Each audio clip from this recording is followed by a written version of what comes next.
एक शांत सा गांव था। नाम हरितपुर। यहाँ दो पड़ोसी रहते थे। रामू काका दयालु, सरल, खुशमिजाज। गोपाल तेज दिमाग वाला लेकिन बेहद लालची। रामू काका के पास एक छोटा सा खेत था जिसमें सब्जियां, अनाज और फूल उगते थे। वह सुबह सूरज उगने से पहले खेत में जाते और दिन ढलने तक मेहनत करते। उनके चेहरे पर हमेशा संतोष की मुस्कान रहती। दूसरी तरफ गोपाल ज्यादा मेहनत नहीं करता था।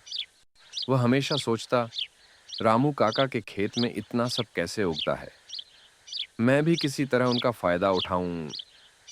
एक दिन सुबह सुबह रामू काका अपने खेत के पास पानी डाल रहे थे।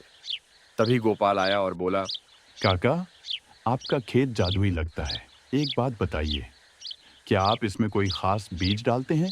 रामू काका हंसकर बोले, अरे भाई, बस प्यार और मेहनत से फसल लहलाती है। गोपाल ने सोचा, ये तो मुझे चकमा दे रहा है। जरूर इसके पास कोई जादुई बीज होगा। मुझे बस वो ढूंढना है। एक शाम गोपाल चुपके से रामू काका के खेत की तरफ गया। चांदनी में खेत चमक रहा था। हल्की हवा चल रही थी और सब्जियों की पत्तियां सरसराहट कर रही थीं। गोपाल खुद से बोला, आज मैं जरूर पता लगाऊंगा कि काका ऐसा क्या डालते हैं। वह खेत में छुपकर गड्ढे खोदने लगा। शायद कोई जादुई बीज मिल जाए, लेकिन कुछ नहीं मिला। थक कर बैठते ही देखा, काका चुपचाप अपनी झोपड़ी से बाहर निकले। गोपाल डर कर झाड़ी में छुप गया। रामू काका ने आसमान की ओर देखा, मुस्कुराए और बोले, हे भगवान, बस इतनी कृपा करना कि मेरी मेहनत रंग लाए, ताकि मैं गांव वालों की मदद कर सकूं। गोपाल के कान खड़े हो गए। अरे, तो ये रोज रात भगवान से बात करते हैं। शायद यही जादू है। अगली रात गोपाल एक बोरी लेकर आया। उसने सोचा, रामू काका के खेत की मिट्टी ही जादुई है। अगर मैं यह मिट्टी ले जाऊंगा तो मेरा खेत भी फल फूल जाएगा। वह आधी बोरी मिट्टी लेकर चुपचाप भाग गया। घर जाकर उसने वह मिट्टी अपने खेत में डाल दी। सुबह उठकर देखा, कुछ भी नहीं बदला। वह गुस्से से बोला, इतनी मिट्टी उठाई और कुछ भी फायदा नहीं। लगता है मुझे और गहराई में सोचना पड़ेगा। गोपाल ने फैसला किया कि अब वह रामू काका का दोस्त बनकर ही राज निकालेगा। अगले दिन वह 2 कटोरी खीर और मुस्कान लेकर आया। काका, ये आपकी मेहनत का सम्मान है। खीर खाइए। रामू काका खुश हुए। वाह, धन्यवाद भाई। दोनों बैठकर बातें करने लगे। गोपाल धीरे से बोला, काका, आपके खेत में इतना उत्पादन कैसे होता है? आपका राज क्या है?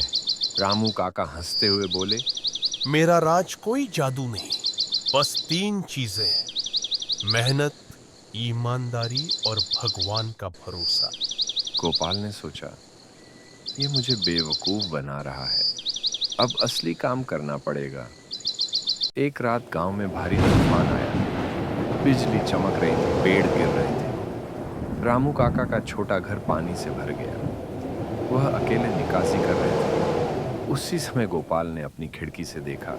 अरे, काका का घर तो डूब रहा है, लेकिन मुझे क्या? मैं क्यों मदद करूं? लेकिन तभी उसे अपने खेत की तरफ से आवाज आई। पेड़ गिर चुके थे। उसकी फसल बर्बाद हो रही थी। वह घबराया। अरे, मेरी फसल! कोई तो मदद करे। उसी समय रामू काका खुद पानी में भीगते हुए गोपाल के घर पहुंचे। काका बोले, जल्दी चल भाई, तुम्हारी फसल डूब रही है। आओ हम मिलकर उसे बचाते हैं। गोपाल ने हैरानी से पूछा, आपके अपने घर में पानी भरा है, आप मेरी मदद करने आए हैं? पड़ोसी हो, पहले तुम्हारी मदद कर दूं। मेरा घर तो ठीक कर लूंगा, पर तुम्हारी फसल अगर डूब गई तो साल भर मेहनत बर्बाद हो जाएगी। यह सुनकर गोपाल की आंखें नम हो गईं। तूफान शांत हुआ। गोपाल और काका ने मिलकर दोनों के खेतों को सही किया। सुबह सूरज निकला और दोनों खेतों में धीरे धीरे नई जान दिखाई देने लगी।